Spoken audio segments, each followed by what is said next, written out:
Hey guys, I thought I would do a review of the Polish Sparring Glove.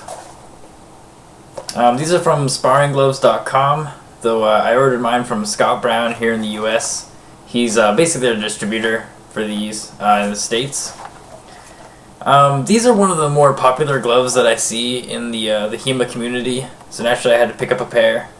I've had these for a few months, and I think they're naturally great. I completely understand why they're one of the more popular gloves out there. This is the three-finger design. It has a split down the middle. Two of your fingers go into one set, and the other fingers go in the other.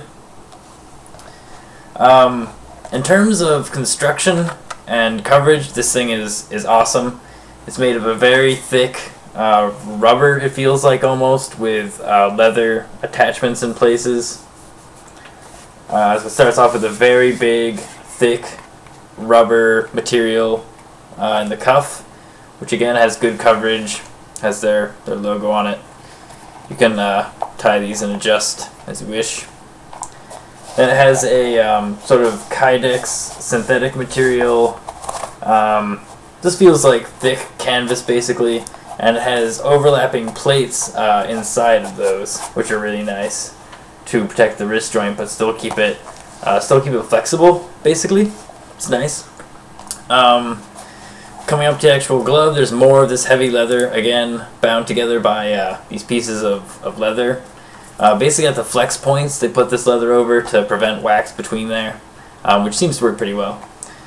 The thumb is actually tied on basically in a few places. There's a large part which protects the the actual webbing between the thumb and the index finger, and then the thumb itself is separate and can wiggle around, which is nice for doing German moves and things. And there's a bit of hard material on the tip of the thumb, just to prevent, again, wax to the extreme of the thumb there. So, the material and the construction of these are, again, just rock solid. These are really, really good gauntlets.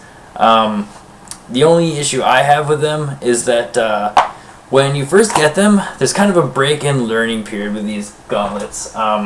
They feel very strange around a long sword hilt at first, again. Now I'm much more comfortable with them, and I kind of know how to use them basically a little better. Though I still have problems where these things protect my hands so well that I don't even notice when I take a hit, which can kind of impede your training a little bit, which is fine. It's just when you're practicing, you should go for lighter hand gear just so you learn how to use that cross guard to actually guard you.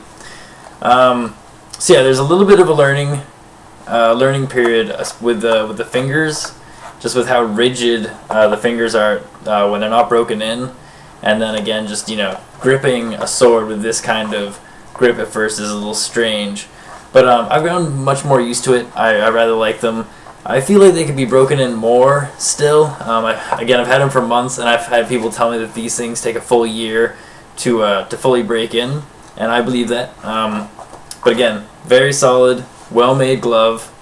They're a little bit pricey, so some people are put off by the price, but the thing is, in HEMA, I mean, your hands are so important that I think it's absolutely worth it to invest in protecting your hands, for sure. Absolute Force does a copy of this gauntlet, and I actually just did a review of their new gauntlet, which is much better. Their copy of this gauntlet is not very good, and I really can't recommend it. The material's not great, the build is not great. It's just it's not my favorite at all. So these are the original, the sparringgloves.com Polish sparring gloves. I need a better official name for these, basically. I got them from Scott Brown at HEMA Supplies. And yeah, thanks for watching.